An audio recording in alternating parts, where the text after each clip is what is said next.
Hoy, en Tertulia Ermitaña, les presentaremos algunos extractos de la charla que tuve con Lucas Di Dodo en Lecturas Libertarias. En dicha charla analizamos la candidatura de Javier Milei y las consecuencias que esto pueda traer tanto para argentinos como para todo el movimiento liberal, libertario y anarquista. ¿Es realmente Javier Milei el mal menor? ¿Debemos apoyar al mal menor?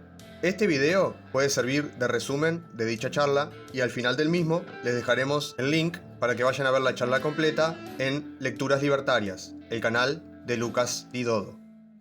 El sistema precisa que de vez en cuando salga de un outsider de estos, un antisistema, entre comillas, para limpiarse un poco, ¿no? Para limpiar su imagen. Si el Estado continuamente crece, la gente se molestaría. Cada país tiene su cultura y hay algunos donde funciona más que otro y lo que sea. Pero si el Estado continuamente crece, la gente se harta un poco, ¿no? De decir, bueno, vos, pará un poquito, déjame vivir, ¿no? En cambio, si de vez en cuando surge la esperanza de estos outsiders que vienen a disminuir el Estado, y el Estado se limpia un poco, ¿no? Porque si justamente le saca un poco el pie de encima, suponiendo que lo pueda hacer, ¿no? Porque después es otra cosa que pueda, pero si le saca un poco el pie de encima al individuo, la gente va a ver que el Estado en sí, pueden pensar, bueno, no era el problema del Estado en sí, el problema era quién lo dirigía. Es una limpieza de cara para el Estado, que a corto plazo capaz que te trae un poco más de menos esclavitud, digamos, porque a mí no me gusta decir más libertad porque la libertad no se puede cortar, es una. Vamos a decir menos esclavitud o la cadena un poquito más larga. Sí te la puede dar, es verdad, pero a corto plazo. Después, cuando las personas se cansen de ese gobierno y voten a un gobierno más tradicional, o un gobierno de kirchnerista, un gobierno de izquierda, peronista, lo que sea, ya el Estado ya es más eficiente, porque ya se hizo más eficiente, ya tiene el número en verde, todo, y de ahí, a partir de ahí puede volver a crecer. Entonces, ¿qué es lo que estamos buscando nosotros? Si lo que estamos buscando es un bienestar a corto plazo, te lo acepto. Digo, sí, bueno, está, vota Milei porque vos lo que querés es un bienestar a corto plazo. Ahora, si nosotros, como anarquistas, como libertarios, lo que queremos es llegar a esa sociedad de anarquía de propiedad privada, tenemos que ser largoplacistas. Y si queremos llegar a eso, no podemos ir en otra dirección. Porque esa otra dirección, aunque parezca cercana, en realidad lo que está haciendo es fortalecer al Estado. Darle más, no sé si legitimidad, porque como bien dijiste, el Estado no se legitima, porque no es legítimo, que porque el 51% decían algo, se lo impongan al otro 49%. Pero sí, de cierta forma, lo avala a nivel social, a nivel de las masas, lo avala, como diciendo, y mirá, me votaron. O sea, la mayoría de la gente me votó. Por algo también, hasta en Cuba, que las elecciones son una farsa, pero las celebran, o sea, hacen elecciones. Son toda una farsa, pero lo hacen. ¿Por qué? Y porque de cierta forma es una forma de avalar ese gobierno, ¿no? Aunque sea de mentira. Entonces me preocupa, pero por otro lado también pienso que tiene que pasar, ¿viste? O sea, que la gente necesita, por ignorancia o por lo que sea, que haya una experiencia de estas para darse cuenta de que no es ahí el camino. Así que, por un lado me preocupa mucho y por otro lado ya quiero que ya gane Milei de una vez para ya, que fracase de una vez para ya poder pensar a futuro. Argentina, particularmente, a pesar de que no es próspera, a pesar de que la inseguridad florece claramente día tras día, hay un nivel justamente de libertad que en el primer mundo claramente nunca vas a encontrar. Mi preocupación sobre todo y mi queja respecto a Javier Milei y a lo que significa el libertarismo, la anarquía, digamos, la sustancia moral que defendemos detrás de estas ideas, es que la gente sociológicamente se está configurando para lo que vos decías, particularmente de buscar un estadista que pueda manejar estas variables que son completamente desconocidas, si se quiere, para los políticos, comprendiendo las necesidades como algo completamente cambiante y dinámico en el tiempo, y que la gente acepte, si se quiere, que haya un estadista que hoy por hoy, primero, brinde mano fuerte, lo cual, inclusive con las propias declaraciones tanto de Javier como inclusive de Nahuel Sotelo yendo a generar conexiones diplomáticas con El Salvador, con Bukele, Villarroel diciendo de que quiere aumentar el gasto público en seguridad, llevarlo, inclusive, o sea, haciendo algo que un austríaco no debería de aceptar abiertamente, que es el pirismo observacional, pensando que simplemente gastando el mismo cantidad de presupuesto que gastan en otros países, deberíamos tener una situación similar en Argentina porque patata. ¿Qué implicaría votar un mal menor? Que está bien, listo. Si priorizamos la economía, ponele que podría ser Javier Milei el mal menor. Entonces, el tema es el mal menor, ¿para qué? Yo considero que, si se quiere, la figura de Javier Milei terminará dañando irremediablemente las ideas de la libertad. Y en realidad ese supuesto mal menor que hoy por pragmatismo, como pasa mucho más que nada en las discusiones de su foro de Twitter o inclusive en la propia calle, va a dañar irremediablemente las ideas de la libertad. Entonces, durante muchísimo tiempo, nuevamente todas estas ideas van a quedar excluidas porque van a generar una mancha gigante a lo que significa la esencia de estas ideas. ¿Vos qué opinás justamente de este análisis? Totalmente de acuerdo. Fíjate que el fracaso de Milei va a quedar a los ojos de las masas como el fracaso del libertarismo, ¿no? No solo el fracaso, sino incluso el éxito que pueda tener, por ejemplo, vamos a decir que Argentina pasa a ser un país más seguro, ¿no? Vamos a decirlo así. Pero digo, capaz que también había más seguridad, entre comillas, porque la seguridad es relativa también, ¿no? Pero entre comillas, puede decirse más seguro, que había más seguridad en la dictadura, por ejemplo, ¿no? Si tiene un éxito en seguridad porque se reprimen más a ciertos delitos que no deberían ser delitos, eso también va a quedar atado al libertarismo. Como, mirá qué represores son los libertarios que, no sé, persiguen el consumo de estupefacientes o, no sé, otra cosa así. Entonces, sí, mancha mucho las ideas de la libertad. Javier Milei o en general cualquier político que se diga liberal o libertario. Así que sí, coincido plenamente. La gente dice, bueno, es el mal menor. Bueno, primero hay que entender que mal menor para quién, ¿no? Porque también es un concepto totalmente subjetivo. Depende a quién le pregunte si es mal menor o mal mayor. Segundo, el mal menor es el que perpetúa el mal. Porque cuando vos simplemente tenés el mal mayor, vos vas a ver que ese sistema es el que te está oprimiendo. Y entonces, contra ese sistema es contra quien tenés que pelear. Aparte de la falsa ilusión de la democracia, ¿no? Te damos a elegir. Sí, me diste dos opciones y tuve que elegir entre una, ¿no? No elegí realmente. Es como, mi compañero Sergio siempre pone el ejemplo de cuando llevas a tu hijo a una zapatería para comprar zapatos y le da a elegir entre dos, porque es un niño. O sea, no le va a decir elegir lo que vos quieras. Bueno, esto es lo mismo. El Estado es el papá y nosotros somos los niños. Tenemos dos opciones, o tres, o cuatro, como mucho, y esas son entre lo que podemos elegir. Entonces, el mal menor lo que viene a limpiar la cara al Estado, como dije anteriormente, porque para que las personas no se rebelen. Si vos tenés el mal menor ahí, decís, bueno, capaz que votando a capaz que nos zafamos un poquito y podemos vivir un poquito mejor. En cambio, si solo existiera el mal mayor, y capaz que la gente se rebelaría contra el Estado. Y yo no estoy hablando de rebelión de salir a quemar cosas ni nada de eso, no. Estoy hablando de rebelión de simplemente entender que el Estado es un mal y hacer todo lo posible por evadirlo, por esquivarlo, por concientizar a la gente de que hay otros caminos. Y después lo último es que el mal menor nunca se queda en el mal menor. El mal menor termina siendo un mal mayor después, ¿no? Desde la parte que las personas que se encargan de dar, si se quiere, la batalla cultural a través de los diferentes medios, podcasts, videos, hilos de Twitter, creo que fallamos abiertamente en explicarle a las personas que el Estado no es más que una abstracción que se sostiene gracias a la fantasía jurídica que ellos mismos crean, porque después, o sea, en el momento en el que la gente le dé la espalda a las normativas políticas, simplemente se cae como si fuera un castillo de naipes, porque justamente es una abstracción. Ahora, el problema es, inclusive, me gusta, por ejemplo, las ideas de Hoppe, y esto lo solemos discutir con Franco, la monarquía, por ejemplo, vos tenías una diferenciación clara de dónde estaba, dónde empezaba una casta política, dónde empezaba la casta claramente esclavizada y los siervos de la gleba. Voy a hacer la aclaración obvia para que siempre tiene el hater, no estoy defendiendo la monarquía, estoy simplemente haciendo una comparativa respecto a lo que hoy es la democracia. Un éxito de Milei, por ejemplo, implicaría justamente que un supuesto anarcocapitalista, filosóficamente a largo plazo, como se dice presentar, posiblemente tenga la legitimación de las personas para poder accionar a través del Estado de manera muchísimo más directa. Sobre todo, bueno, ahora ya hablamos del tema de la seguridad, pero vamos a uno de los puntos centrales a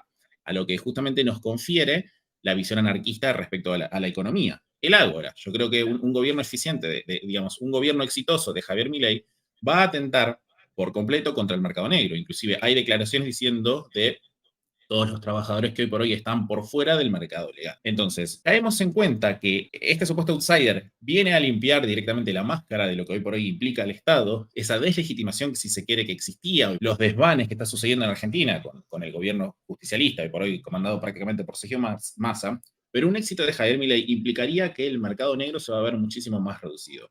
¿Cómo lo interpretas desde tu visión este tipo de conceptos? Yo celebro cuando el Estado gasta su dinero en pelotudeces, porque es dinero que no se está usando para reprimir. Suponiendo que quite todos los ministerios que dijo que iba a quitar, suponiendo que pueda hacer todo, ¿no? Porque que pueda hacer realmente eso es discutible también. Pero vamos a suponer que sí puede y quita un montón de ministerios, quita un montón de gastos innecesarios del Estado. Entonces, el presupuesto se va a centrar mucho en lo que es la seguridad, ¿no? Y esa seguridad incluye la represión a todo el que se escape de ciertas leyes que a todo el conjunto del gobierno no le gusten, ¿no? Si hoy podías hacer contraeconomía de manera muy fácil, hoy es fácil en Argentina poder esquivar al Estado de esa manera. En cambio, si vamos a un gobierno más eficaz y más eficiente en la seguridad, en la economía, y se te puede complicar bastante hacer contraeconomía. A ver, por ejemplo, a mí me da mucha gracia, y para que vean también el poder que tiene el mercado y el poder que tiene la sociedad. Hoy en Argentina, por ejemplo, el dólar blue, corregime si me equivoco, pero en realidad es ilegal. En los informativos de todos lados sale la cotización del dólar blue. Y si no se puede, si es ilegal. Y sin embargo está tan aceptado en la sociedad, por más que el gobierno no quiera, que hasta te sale la cotización del dólar blue. Entonces, para que vean lo fácil que es hacer en contraeconomía, cuando la gente realmente lo ve eso como algo bueno. ¿Te acordás, Lucas, hace unos años cuando existían los CD, los DVD, que ahora ya no se ven más porque ahora tenés un pendrive, tenés todo en la nube? Cuando existían los DVD en una feria o en un local, había gente vendiendo música, o sea, vendiendo DVDs de música, vendiendo DVDs de películas, de juegos. Yo todos los videojuegos que jugué, los jugué comprando juegos truchos, ¿no? O sea, juegos que vendían 100 DVD. Y por lo menos acá nunca nadie fue preso por eso. Es más, los policías iban a comprarle. Una persona pone un local, o sea, invierte en un local o alquila para vender eso, es porque sabe que no le van a cerrar el negocio por eso. En cambio, imagínate un gobierno que venga a hacer más efectiva la ley y a controlar esas cosas, que se cumplan los derechos de autor, que se cumpla. Y ya no sería tan fácil, ¿no? Ellos se dieron cuenta de que la gente se estaba yendo un poco para el lado liberal. Y por eso tiene que surgir un Milei. Yo entiendo que la gente esté desesperada. Entiendo que por primera vez en muchos años a los argentinos se le presente una opción que hipotéticamente es diferente al resto. Lo entiendo la desesperación, entiendo que hay mucha gente que la está pasando mal, entiendo todo eso y tampoco soy quien para juzgarlo. Pero si realmente creen un tipo que sale del Foro Económico Mundial va a llevarlos a la anarquía, como me dijo uno, que si Milei controlara el Estado podría dar una educación anarcocapitalista. Eso es una fantasía. Eso nunca va a pasar. Aunque coincida con Sí. mis ideas, estaría en contra. Sí, Porque, claro, exacto. O sea, el problema de lo que se reniega es que el Estado pueda forzosamente educar de una cierta manera a las personas. Eso para mí me parece un acto dantesco. Claro, pero eso totalmente. Primero que no va a pasar. Segundo que también sería malo, como vos decís, porque justamente de lo que se trataría sería de descentralizar lo más posible, ¿no? De que no haya una visión. ¿Cómo va a haber una visión con todos los millones de personas que hay? Que en todo caso que el mercado decida, mejor dicho, que el mercado dé las opciones y que las personas decidan a dónde ir cada uno, ¿no? No va a pasar que desde dentro un político te lleve a las ideas anarcocapitalistas, o anarquistas, o anarquía de propiedad privada, o como quiera. Lo lamento mucho, entiendo la frustración, entiendo la desesperación, pero creo que primero la historia es clara en ese sentido. Spencer tiene un libro que se llama El individuo contra el Estado, en el que habla de eso en el primer capítulo, de los liberales que intentaron meterse en política para disminuir el poder del Estado, y no solo no lo lograron, sino que terminaron siendo peores que los conservadores. Y además también entiendo que nunca va a funcionar algo que vaya en contra de los incentivos de los individuos que participan. O sea, no podés ir en contra de la naturaleza, básicamente. ¿Por qué podemos decir que el comunismo no funciona? El comunismo no funciona porque va en contra de la naturaleza humana, va en contra de los intereses de las personas que participan en él. ¿Por qué yo me voy a esforzar si otro que no trabaja gana lo mismo que yo? Me dejo de esforzar porque no tiene sentido mi esfuerzo. Entonces, ahí tenés por qué el comunismo, por ejemplo, no funciona. Lo mismo, esa misma lógica, trasladarla a la política. ¿Por qué un político iría en contra de su propia fuente de ingresos y poder? Alguien me podría decir, no, pero que Javier Milei realmente es anarcocapitalista y no sé qué. Yo no creo eso, pero vamos a suponer que sí, que realmente esté convencido de eso. Él, pero ¿y todos los demás? Porque el partido de él no es el solo. Son un montón de gente que no está convencida de que el Estado realmente es el problema. Lo que quieren es que el Estado le saque un poco la pata, supuestamente, ¿no? Estoy hablando hipotéticamente. Le saca un poco la pata a la gente en algunos asuntos y en otros asuntos hacerlo más eficiente, como hablábamos, ¿no? De realmente controlar el mercado negro y controlar todas estas cosas. Ya que hablaste del tema de los incentivos de los políticos, vos pensá lo siguiente, ¿por qué nunca se puede resolver algo desde la propia política? Vamos a resumirlo de esta manera. Si el político te lo resuelve, si el político, más allá de que no tiene la capacidad por cuestiones económicas y más técnicas, que es para ampliar en otro momento muchísimo más, si te lo llega a resolver, se queda sin trabajo. Porque si, por ejemplo, vos tenés la necesidad X, vos tenés el problema de la seguridad, si vos tenés la posibilidad de defenderte, no tiene ninguna justificación legítima si el Ministerio de Seguridad. Entonces, ¿por qué la gente permitiría que el político gaste presupuesto en protección civil si yo ya tengo la posibilidad de defenderme? O sea, inclusive el delincuente tiene menos incentivos para delinquir, porque sabiendo que hay una sociedad que está armada, mínimamente no te vas a hacer tan el poronga como hoy por hoy pasa, que básicamente te pueden pegar un tiro, robarte las pocas cosas que tenés, como si no hubiera ninguna consecuencia por ello. Entonces, el incentivo justamente del propio Estado es brindarte esperanzas para perpetuarse en el tiempo. La forma de actuar que tienen los monopolios es aumentar su base imponible y perpetuarse en el tiempo. no hay mucha vuelta más que dar. Si uno se queja de los monopolios y los grandes conglomerados empresariales, que es verdad, que hoy por hoy suceden, que controlan, si se quiere, gran parte de, inclusive a los propios políticos, ¿por qué el monopolio de la violencia no actuaría de la misma manera? Yo creo que la mayoría de las personas no apoyan al Estado porque sean malas personas, sino porque no comprenden lo que realmente es.